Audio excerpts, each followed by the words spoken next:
don't think anything of noteworthiness came out today, but we're gonna take a look. It doesn't look like it. Well, there's one thing though. Well, that's about it. Happy National Cinema Day, everybody. Of course, if you haven't heard about what this day is, National Cinema Day is where all the tickets are $3, including IMAX, XD. You also have medium popcorns for $3, and I can't remember which size drinks are $3. I think it's the medium drinks, but we're going to start the day off by taking advantage of that. I'm going to go see Jaws for the first time on the big screen. I've seen it many times, but this will be my first time seeing it on a big theater screen. And it's Cinemark XD, so should be pretty good. Also, just the first of many things we'll be doing today, including going to the Pirates game later on. So definitely be on the lookout for that. So let's go ahead and get right to it. I'm already at the theater. Let's go get my tickets.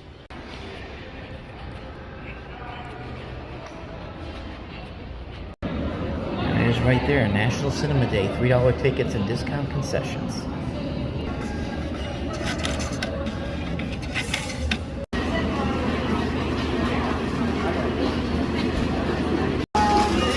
See that large cup of popcorn there, like $4 Popcorn, nobody?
Events present the 40th anniversary of Star Trek II: The Wrath of Khan, returning to cinemas September 4th, 5th, and 8th. I don't believe in the no-win scenario. Featuring insights from TCM. For more information, visit PhantomEvents.com. Available now in 4K, UHD, and digital. Do you know the Klingon proverb that revenge is a gift that is best served cold?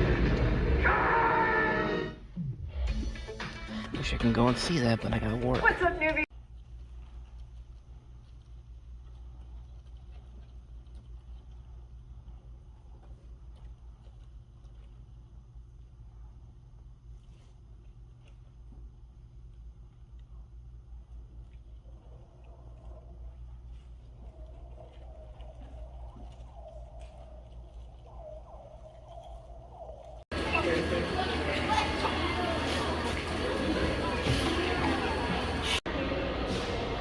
How are we doing today, George? Never a bad time to say hello to Georgie boy there. You might wonder why I always do that. Every time I pass the statue, I always say hi to George. That is, of course, George A. Romero, who is, of course, the legendary horror director who did Night of the Living Dead, and Dawn of the Dead was actually filmed here at the Monroeville Mall almost 45 years ago. So they have a statue for him in there. Of course, there's the Living Dead Museum, which I've never been into before. I might actually do it this year for Halloween, but yeah, say hello to one of the great directors. That's really what you have to do. So anyway, we're going to Best Buy right now. I'll tell you this: I also came out of Jaws 3D, and not Jaws 3D, not the '83 movie, the new re-release of the original Jaws in 3D in Cinemark XD, and yeah, still good as I remember it, and still one of the greatest movies of all times. And I gotta tell you, man, like, there's not really much more I can say about it, but I will say the sound editing on that movie, like, I don't know if they remastered the soundtrack and updated the effects noises, the visual effect. Lost my train of thought there.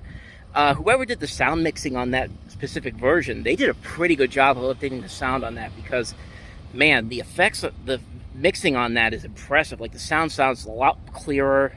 The rest of the movie, it's pretty much how you remember it. And even though I've seen that movie so many times, there will still be some legitimate jump scares that get me. When they go into the boat to find out what happened to one of the guys when Matt Hooper goes in there and that head comes out, I jumped. It's just like, I've seen this movie so many times. How the heck does this still get me? And it's just like, this movie still holds up for almost 50 years later. It's still a movie that still holds up very well. I'm so glad I got to see it in theaters again for the first time. Well, I should say in theaters for the first time, because I haven't seen it in theaters before. It kind of reminded me about 5 years ago, this week actually, I saw Close Encounters of the Third Kind in theaters for the first time ever. And that was my first time ever seeing that movie. And I ended up loving it. I've seen Jaws obviously a number of times. It's still the best of the series. And yeah, I'm glad I got a chance to see that movie in theaters. Turns out E.T. was in theaters here a couple weeks ago, and I'm now regretting not seeing that movie in theaters, because that's the next one I need to see in a theater. I've seen a lot of the Spielberg movies in theaters. That's the one I want to see in theaters, though. But sadly, I don't think they're going to bring that back anytime soon. But they're bringing back. I like that they bring back the older. They're bringing back all the older movies now. Like Spider-Man: No Way Home is in theaters now, and Batman: Mask of the Phantasm is going to be coming up here in a couple of weeks. I'm definitely going to be here for that. They're also going to have Batman and Batman Returns in theaters. I already saw Batman a couple of years ago. I'll actually put a link to the video where I actually saw that one. Batman Returns could be interesting, but Mask of the Phantasm is going to be the big one that I want to see here. That's going to be coming up in about 2 weeks, so I'm looking forward to that. But, yeah, I'm glad I got to see Jaws on the big screen for the first time, and I'll delve more into that in my next Talking About the Movies episode, which will be tomorrow. But until then, there is our next destination, and that is the bestest of buys. Let's go to Best Buy. Unfortunately, nothing of noteworthiness really came out this week that I didn't already get, specifically this. This is the main new release I picked up, Warrior, but I'll delve into that when we get back from the baseball game. But that's the only one that they have right there that I believe came out today. It is my first time seeing this, though, Angel Heart on 4K. That's Ghostbusters. I think it's this one down here that's 20. Might be an option. I mean, why pay $19 for it here when you can just go across the street to the movie theater and see it for $3? Just saying, even if it's not today, you could still probably see it over there for like $7. It's still cheaper than that. Okay, so I'm just coming out of Best Buy, and I actually made out pretty well today. There was a little bit of a snag, which I'll get into in just a second. Okay, so as you'll see here, I did pick up the Angel Heart Steelbook, but I also had a $20 Best Buy certificate. And I figured I might as well go ahead and use it on that, because it would come down to about $1.19 on the Steelbook. But unfortunately, it wouldn't take it because I was off by a penny. So I thought, okay, well, I'll go get a plastic bag. It's only 10 cents. It's not going to kill me to do that. Even if I did that, it still wouldn't take it. Like, they still wouldn't allow me to do it. So I had to get a bottle of water, which, as you can see here, it only ended up being 32 cents for that. There it is right there. That's the drink I brought in. So, yeah, the plastic bag thing, I still don't get why they're doing that. I think even the people in Best Buy think don't really have an idea of why they're doing that, but it's beyond their control. I'm not going to blame them for that. I know there were people in there in line who were really upset that they had to pay 10 cents for it, but really, it's 10 cents. I mean, come on. Like, it's not that big of a deal if you have to use a dime to get for a plastic bag, but at the same time, it's ridiculous. But at the same time, I get it. So I'm not going to make a hassle with these people. I mean, I've come to this Best Buy for so many years now. I'm not going to ruin my relationship with them. But I did indeed pick up Angel Heart with a nice looking slip steelbook. Lionsgate's been killing it with these Best Buy steelbooks, man. I mean, this looks amazing. There's the back right there. I'm going to delve more into it later on, but I've never seen this movie before, so I figured why not pick it up. You got Mickey Rourke, Robert De Niro, special appearance by Robert De Niro, even though it literally says on the back that he's one of the main characters in it, and also Lisa Bonet. Yeah, I've never seen this movie before, so I'm definitely interested to check it out, and I really only spent $3 in there, so to get this and the bottle of water for $3, that was more than worth it, so I'm happy. So got time for one more stop, and we're going to head over to Barnes & Noble and do just that. At my next and probably last stop here for the day, Barnes & Noble, because I got to be ready to go by 3:30 to get down to the city for the baseball game. Once again, literally across the street, $3 to see this in a theater. There's no reason to pay that much money for that.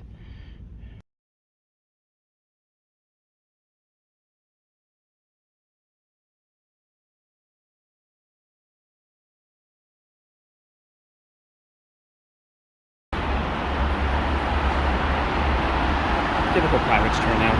Oh, he stopped the 15 or 17-yard line, a little progress, shaking his head. He is giving him a nod. With the big field, about the 45-yard, 80 yards.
Throughout the ballpark for a special video narrated by Hall of Fame broadcaster and renowned Pirates fan Mike Doc Emmerich. Pop of a minute, and the cheers of those watching have echoed around Pittsburgh. Legendary ball players from all walks of life have called the Steel City home, and this city has been the backdrop to some of the greatest moments the game has ever seen.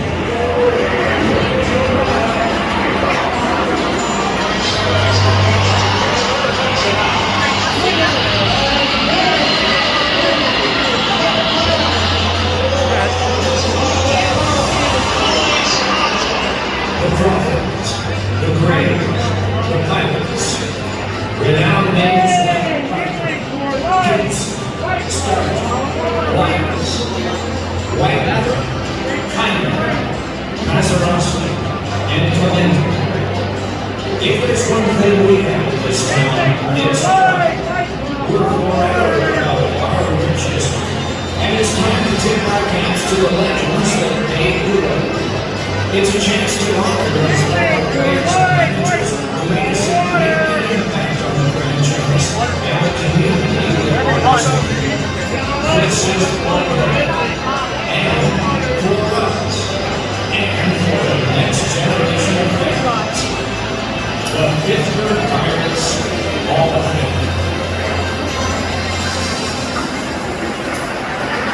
The center field game, 19 Pittsburgh legends were inducted into the newly created Pittsburgh Pirates Hall of Fame. The inaugural 19 members were chosen for their accomplishments on the field, along with the impact they made on the organization, the community, and a great game of baseball. Leading the ceremony, recognizing these great players, were Pirates Chairman Bob Nutting and the President of the National Baseball Hall of Fame, Josh Rolich. The 3 living members of the Pirates Hall of Fame received Hall of Fame jackets to commemorate their inductions, and all 19 members of the inaugural class will be forever remembered with a bronze plaque outlining their contributions to the game, hung on the new Pirates Wall of Fame. In the years to follow, this will become an annual event as the organization continues to celebrate the rich history and tradition of baseball in Pittsburgh with future inductees into the Pirates Hall of Fame. And now, let's meet the inaugural members of the Pirates Hall of Fame. Jake Beckley, inducted into the National Baseball Hall of Fame in Cooperstown by the Veterans Committee in 1971. A turn-of-the-century player who compiled an average of .308 and nearly 3,000 hits during his 20-year career. He hit 300 or better in 5 of his 8 seasons with the Pirates, which included a career-high 345 average in 1894. That he ranked second on the Pirates' all-time list for most games played at first base and holds the Major League record for most putouts lifetime by a first baseman. He also ranks 8th on the Pirates' all-time triples list with 116. Pirates Hall of Famer Jake Bentley.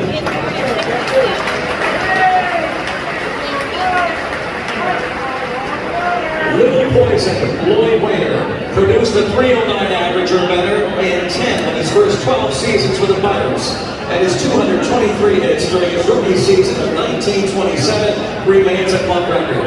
He also set a club rookie record while leading the National League with 133 runs scored in 1927. A constant in the Pirates outfield for 14 seasons, he led the National League with 214 hits in 1931. And ranked 6th on the Pirates' all-time list with 2,317 hits. Inducted into Cooperstown in 1967, now a member of the Pirates Hall of Fame, Little Poison, Lloyd Wainer.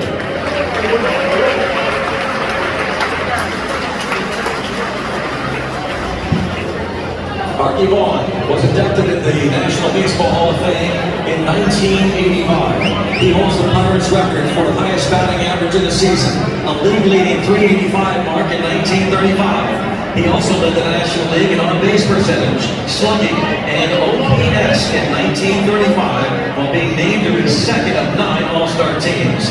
Vaughan ranks second on the Pirates' all-time list with 1,381 games played at shortstop. He compiled a .324 batting average in his 10 seasons for the Pirates and led the league in walks and on-base percentage 3 straight years from 1934 to 1936. Pirates Hall of Famer Archie Vaughan, in fact, was the first third baseman ever inducted into Cooperstown in 1948. Oscar Charleston was a speedy center fielder with a strong throwing arm, who also displayed power to all fields at the plate. He produced a .364 batting average. Most baseball historians consider Hannes Wagner to be the greatest shortstop in Major League history. When the Baseball Hall of Fame announced its first class in 1936, Wagner was one of just 5 inductees, joining Walter Johnson, Christy Mathewson, Ty Cobb, and Babe Ruth. The Flying Dutchman was an 8-time National League batting champion who played 21 seasons, primarily with his hometown Pirates. Still the all-time Pirates leader in games played and runs scored. After he retired from playing, he served as a Pirates coach for 39 years. His bronze statue, originally dedicated at Shenley Park in Oakland in 1955, greets fans outside the home plate entrance here at PNC Park. With us here tonight, representing Hannes Wagner, his granddaughter, Leslie Wagner Roberts, her husband Wes, and other members of the Hannes Wagner family. Batting average in his 21 seasons as a player. He guided the Pirates to 3 straight National League pennants from 1901 to 1903 and a World Series championship.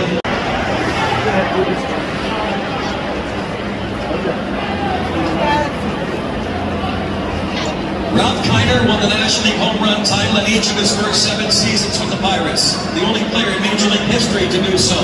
He topped the 50-homer mark twice, hitting 51 in 1947 and a career-high 54 in 1949. A 5-time All-Star with the Pirates, Kiner ranks second on the club's all-time home run list.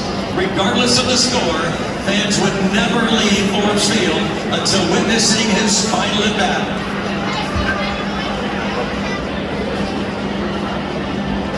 Danny Murtaugh managed over 2,000 games for the Pirates, and he ranks second all-time with 1,115 wins in team history.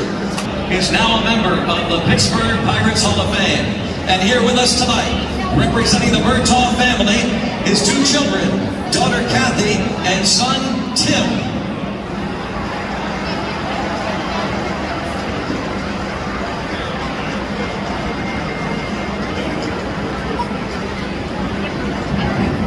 Widely regarded eyes of one of the greatest players ever to wear a baseball uniform, Roberto Clemente topped the 300 mark in batting average 13 times. He won 4 batting titles and amassed 3,000 hits in his 18 years with the Pirates. A 12-time All-Star, winner of 12 Gold Glove Awards for his defensive excellence. Clemente was the National League MVP in 1966, 2-time World Series champion in 60 and 71. Roberto is the Pirates' all-time leader in hits and total bases, while ranking him on the top 5 in nearly every other category. The Great One was elected into the National Baseball Hall of Fame in March of 1973, just months after his plane, carrying relief supplies to earthquake victims in Nicaragua, crashed on the coast of San Juan, Puerto Rico. Since his death, schools, hospitals, parks, and baseball fields, even the right field wall here at PNC Park, have been named in his honor. As they make their way down the steps leading from the clubhouse to the... Thank you, David. Next, a valued member of the Pirates organization for over 60 years, Steve Blass began his association with the team in 1960. He's a complete game victory in Game 3, and again in the clinching Game 7 in Baltimore. To this day, he remains the only National League pitcher since to have done that. To have pitched a complete game victory in a Game 7 of a World Series. More plaques will be added with names that are just as impressive and just as meaningful as the names that have been acknowledged here tonight. On behalf of all the inductees and our families, thank you. Thank you so much. You're great. You are great.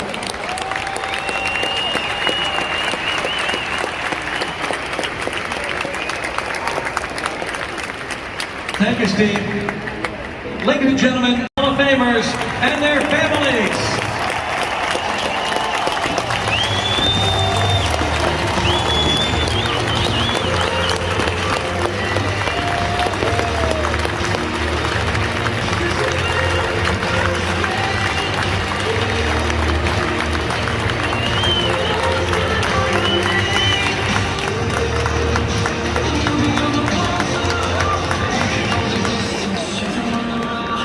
And to conclude tonight's Hall of Fame celebration, we're going to ask Steve Blass, Dave Parker, and Bill Mazeroski to throw out the ceremonial first pitches. And catching the pitches, Brian Reynolds will catch Dave Parker. David Bednar will catch Steve Blass. And O'Neal Cruz will catch Bill Mazeroski.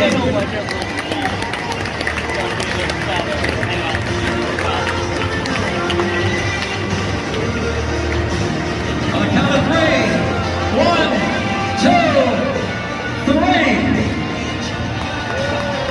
There it is.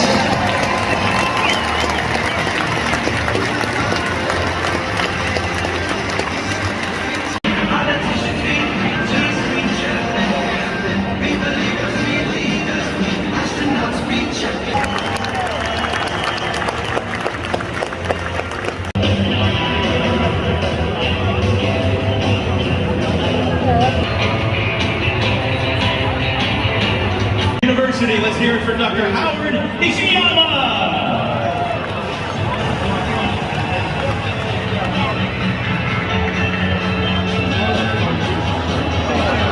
Thank you, Dr. Nishiyama.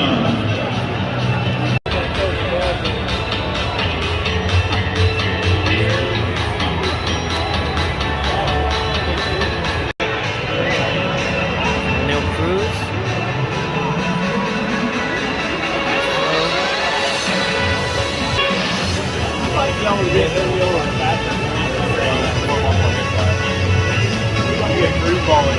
Reynolds right there in the floor.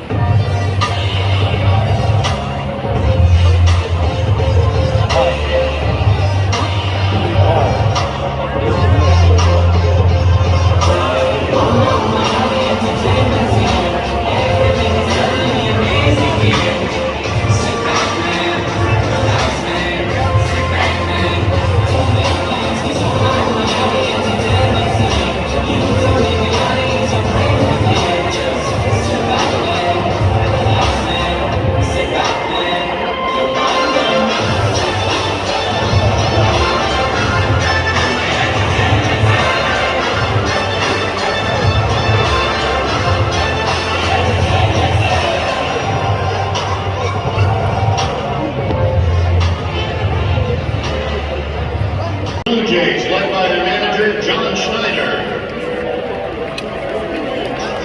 Leading off, designated hitter number 4, George Springer. Batting second and first base, number 27, Vladimir Guerrero Jr. Batting third in right field, number 37, Teoscar Hernandez. Batting fourth and third base, number 26, Matt Chapman. Hitting fifth at shortstop, number 11, Bo Bichette. Batting sixth in left field, number 13, Lourdes Gurriel. Batting seventh at second base, number 5, Santiago Espinal. Hitting eighth in center field, number 15, Raimel Tapia. And batting ninth and catching, number 9, Danny Jansen. And for your Pirates, led by number 17, manager Derek Shelton.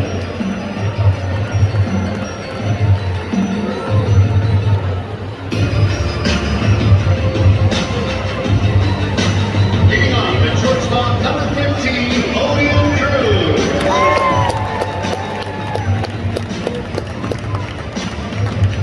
Batting second and at second base, number 27, Kevin Newman.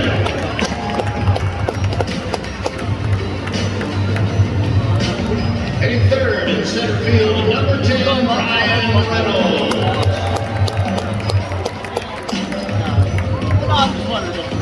Batting cleanup in left field, number 65, Jack Zawinski.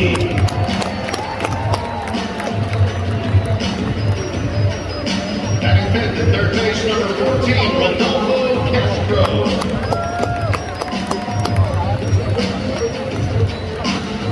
Batting sixth in right field, number 31, Cal Mitchell.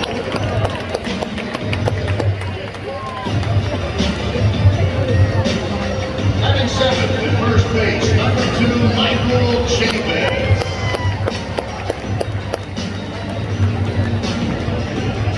Batting eighth, the designated hitter, number 26, Josh Van Meter.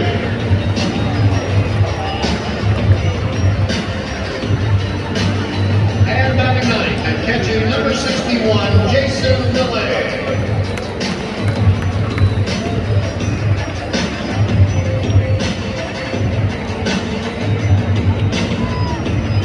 And your pitching matchup tonight for the Blue Jays, number 33, Trevor Richards.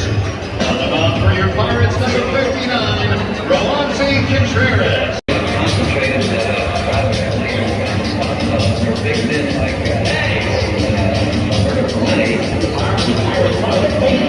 And here are the Pittsburgh Pirates.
Leading off for the Blue Jays, designated hitter George Springer.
double? No.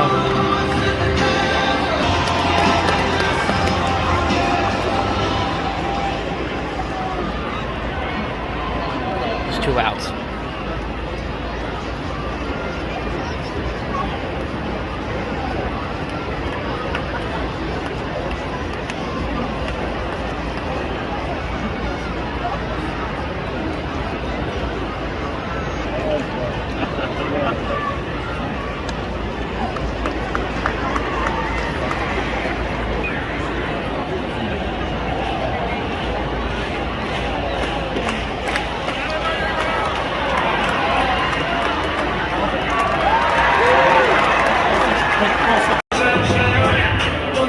Lights are turning on in the city.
Right fielder, Cal Mitchell.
A lot of Blue Jays fans here.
I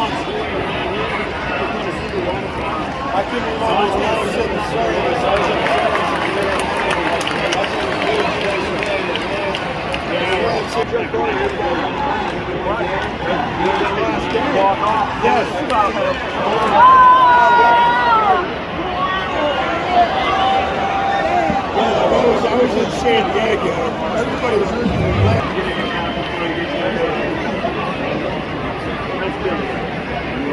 Yeah, Philly, you got out there. You don't want to wear anything with the Philly.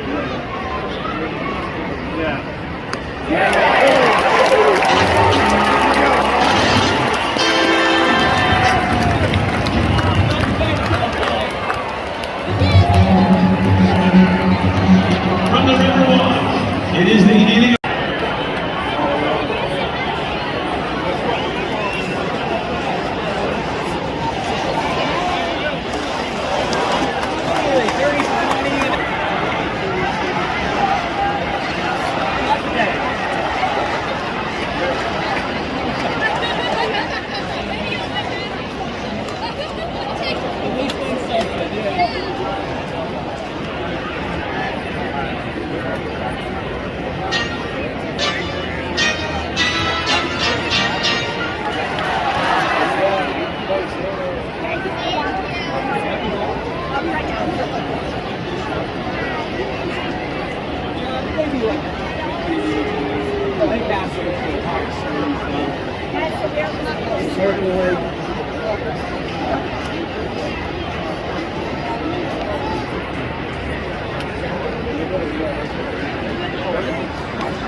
It's time for the Great Pittsburgh Pierogi Race event! Brought to you by the folks at Mrs. T's Pierogies. It's our first ever Republic Candy Truck. Let's do it. Pierogies, on your mark, get set, go!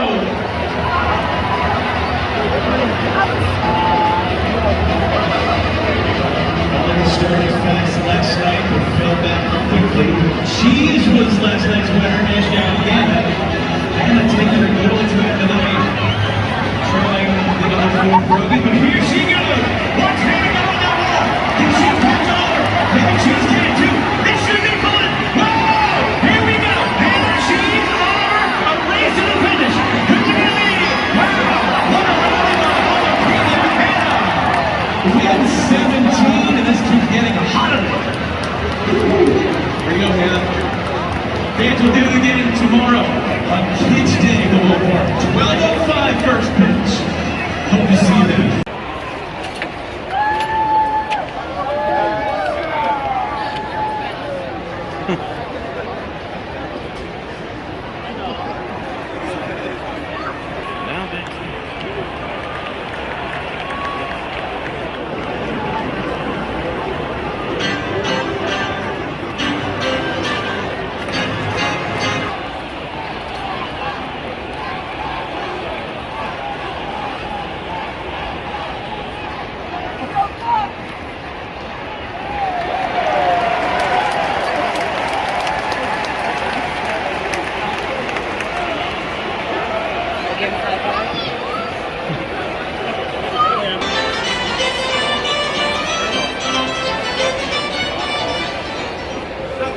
cambiado, no me di ni cuenta.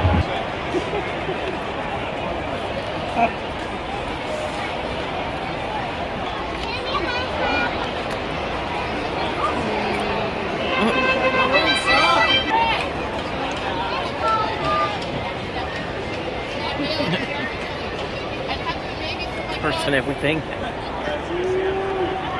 And now back to the action.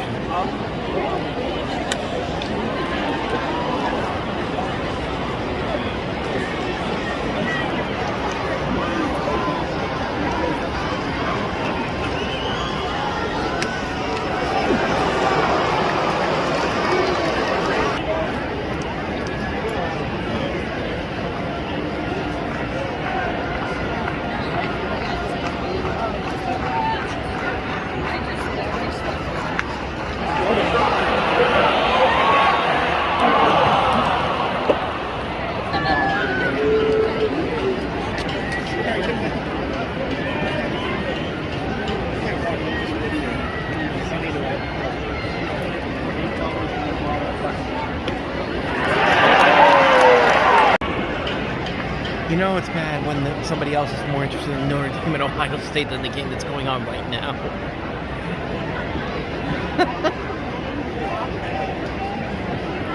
Someone just scored a touchdown.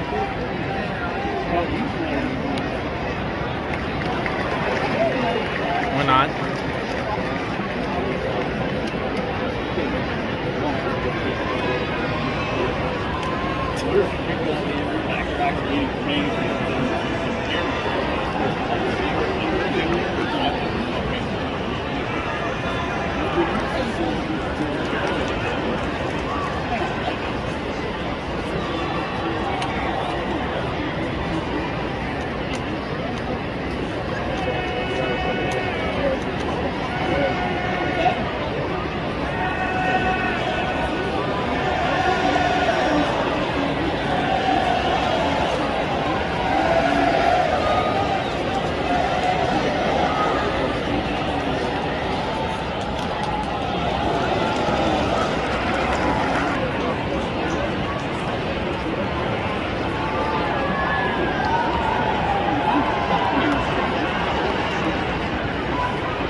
There's the Pirates fans.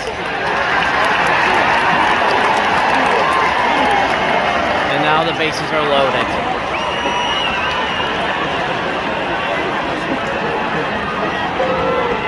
The bases are freaking loaded. And here come the Blue Jay fans again.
this team right now is just like, yeah, we can't just see what we see. We know we're going to win this one.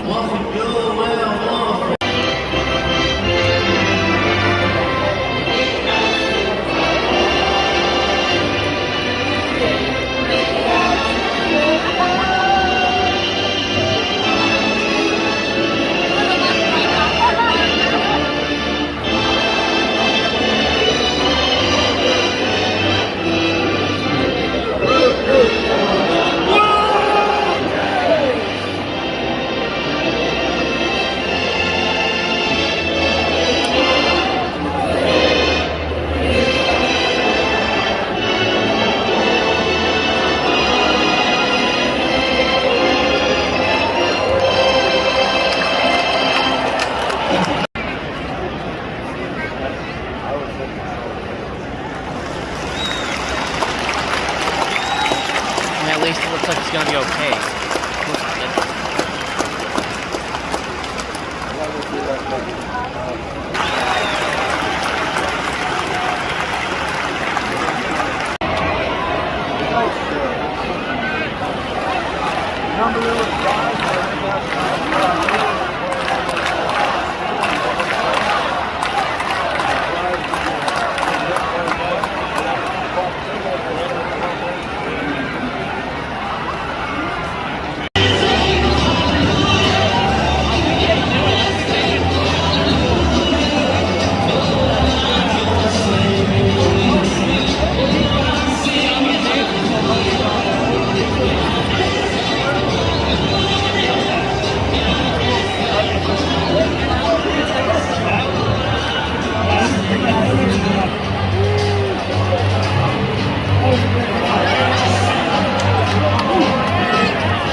Yeah, this isn't gonna end well.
game over.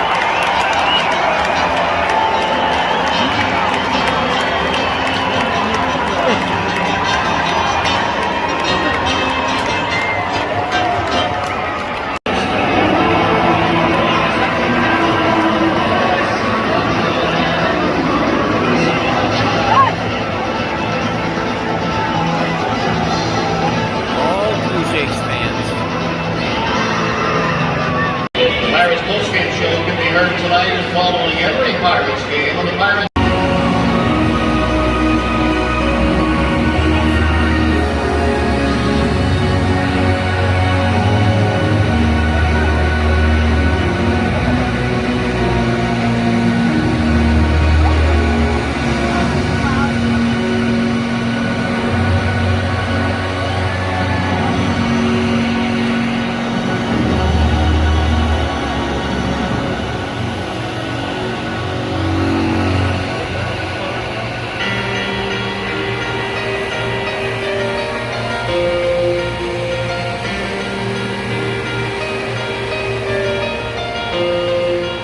For over 135 years, the crack of a bat, the pop of a mitt, and the cheers of those watching have echoed around Pittsburgh. Legendary ball players from all walks of life have called the Steel City home. And this city has been the backdrop to some of the greatest moments the game has ever seen. The Crawfords, the Graves, the Pirates, renowned names like Parker, Gibson, Stargell, Glass, Wagner, Kiner, Mazeroski, and Clemente. If there's one thing we have in this town, it's pride. We're forever proud of our rich history, and it's time to tip our caps to the legends that have paved the way. It's a chance to honor those former players and managers who made a significant impact on the franchise and the community they represent. This is for them, and for us, and for the next generation of fans, the Pittsburgh Pirates Hall of Fame.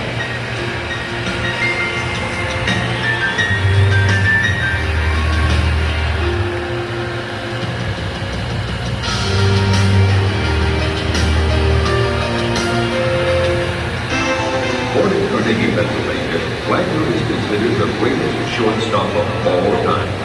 He led the league in hitting 8 times, finished with a career batting average of .329, and was an original member of the Hall of Fame. For all-around ability, the greatest of them all was Honus Wagner.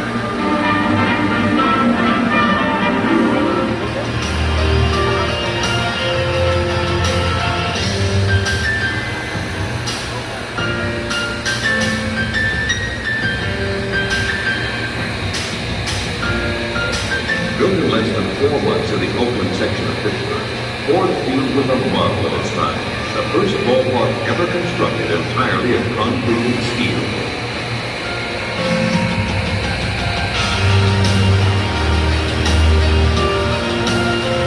The people used to wait till Kiner came back the last time, so you would have good teams at that time, on top teams.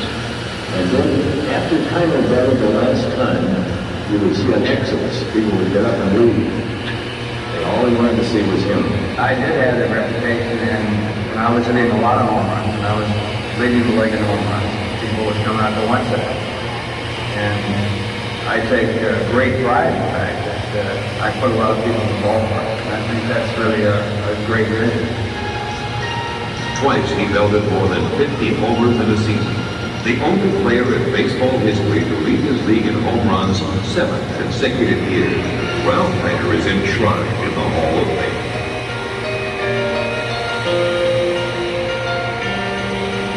Josh Gibson's performance on the baseball diamond made Pittsburgh the epicenter of the Negro Leagues.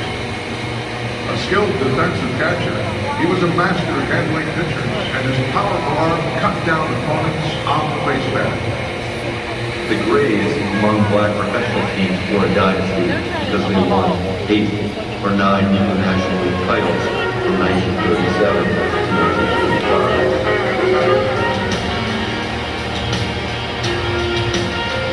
1945. most vivid Pirate memory has to be Bill Mazeroski's home run sailing over this wall to beat the Yankees in the 1960 World Series. And there she goes. It's a long one to left field. It's heading for the wall. And Sarah keeps going back. And you can kiss it goodbye. It's a home run for Mazeroski, and the Pirates win 10-9 to become the new baseball champions of the world.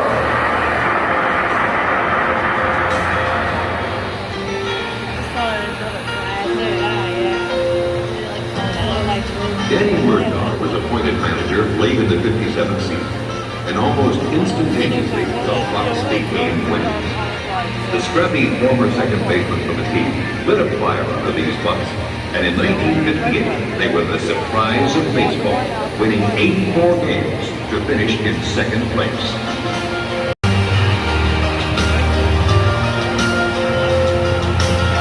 The 71 series was a showcase for Roberto Clemente, who hit safely in every game, batted .414, and was named MVP. 2 doubles, a triple, 2 home runs, 4 RBIs. Clemente put on one of the most outstanding performances in World Series history, and not just at the plate, but in the field as well. Long chase for Clemente. Gallops over. Grabs it, whirls. Here's Redmond coming to throw. What a throw!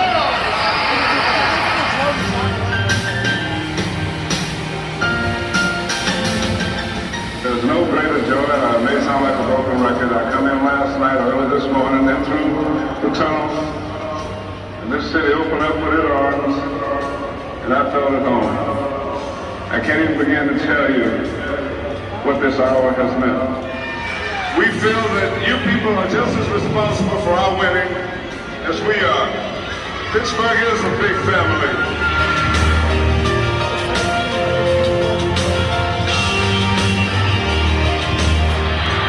Very emotional, and he just might explode out there. There's a strike.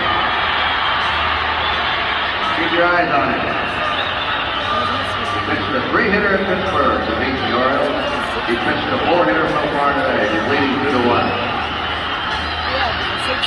There's a drive up the middle. Hernandez is back to the bag. He's hitting. Hernandez with the clap. Drives to pitch the Pirates to the World Championship.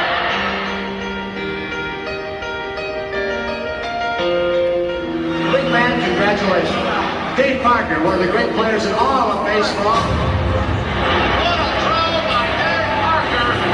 Continues to show why some people consider him the greatest player in the game. Well, he was the best player in the game. What highway robbery Dave Parker came up with. He was just physical specimen, size, strength, speed. I think I can do it all. Dave Parker, Cobra. He was the Cobra man. He could strike. The Cobra comes listening into the dugout. That's the way he played. Last I was involved, but it was also kind of that personality. You never know when I'm going to jump out there and fight you. Batting champion, NL MVP, 78, world champs, all-star game, MVP. This is one of the greatest players that ever put on a baseball uniform.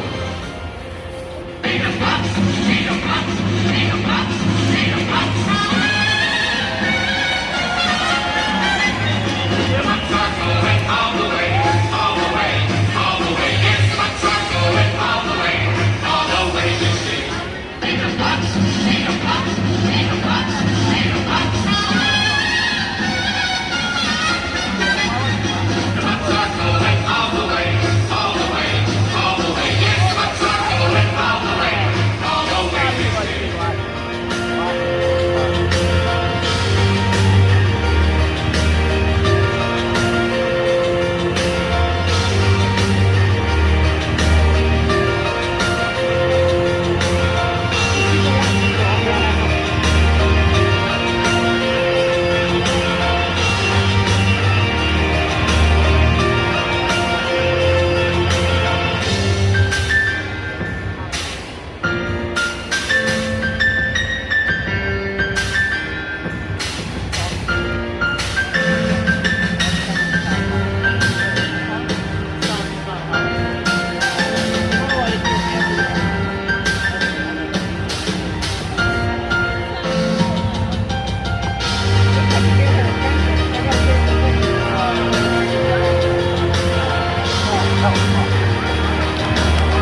what a fun day that was. I mean, going to see Jaws on the big screen is one thing, but then going to PNC Park to watch a baseball game like that, and where the entire stadium was completely taken over by Toronto fans. I mean, that was crazy how many Blue Jays fans there were there. I mean, they completely overcrowded the entire stadium, and like, it made it more enjoyable, honestly, because the Pirates are such a terrible team. They're so bad that in a game like this at their own home in PNC Park, that they felt like the away team, and it showed. They were terrible after they were up 1-0, and then Toronto just took over from there. And it was hard not to enjoy that. Like, I know that my hometown team lost, but you know what? Screw the Pirates, man. They're a terrible baseball team. So why did I go there? Well, one, because we won tickets to that, and two, the experience of going to PNC Park is worth it, because it is one of the best baseball stadiums I've ever been to. And where we were sitting, I couldn't pass up that opportunity. We were literally 10 rows away from third base. I mean, that was more than worth it. So I'm glad I went. Even though the Pirates are a terrible team, they will never get any better, because management will never change. Management will never change, except if the ownership will never change. It's just what it is.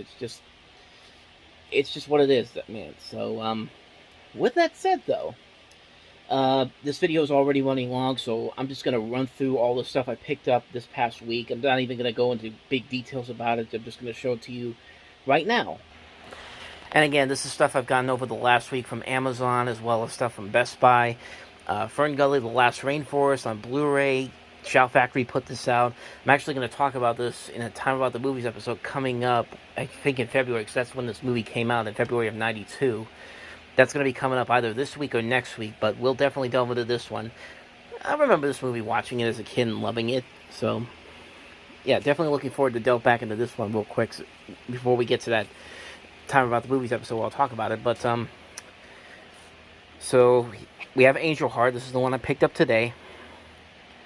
Here's the Warrior Steelbook set, and let me go ahead and open these real quick. So this is the full picture for the Angel Heart Steelbook, and that's a nice looking picture, hand drawn. Mickey Rourke right there. I believe that's Robert De Niro. Like I said, I haven't seen this movie before, but definitely looking forward to checking it out. There's the 4K, and then I believe over here is the Blu-ray, and yes, it is. So yeah, definitely looking forward to checking that one out. And now we have the Warrior Steelbook. It's hard to do this with one hand. There we go. So there is Nick Nolte there, and Tom Hardy and Joel Edgerton. Again, nice drawing design here. I really like what Lionsgate have been doing with these steelbooks. They almost feel like Mondo steelbooks in a way. So there's the 4K, and then back here is the Blu-ray version. So that's anything. Let me see what's on the inside here. Again, just a picture of the two brothers in the movie. Great steelbook for a very underrated film. And the last thing I picked up from Amazon, Earthworm Jim, the complete series with Dan Castellaneta as Earthworm Jim. And funny show I remember as a kid growing up in the 90s. So it was only $15. I figured, why not pick it up? Got all 3 discs in here for the entire series. So yeah, so nothing special. Just wanted to pick it up to add to the collection. And so on that note, we wrap up another edition of Movie Stop, a long edition of Movie Stop, I should say. So thank you guys for watching, and I'll see you guys tomorrow for another video, because we're going to have time about talking about the movies tomorrow, a new Time About the Movies episode, and then a special video talking about plans for the 10th anniversary of the site. So going to be another busy day tomorrow. So thank you for watching. I will see you guys next time, and until then, take care.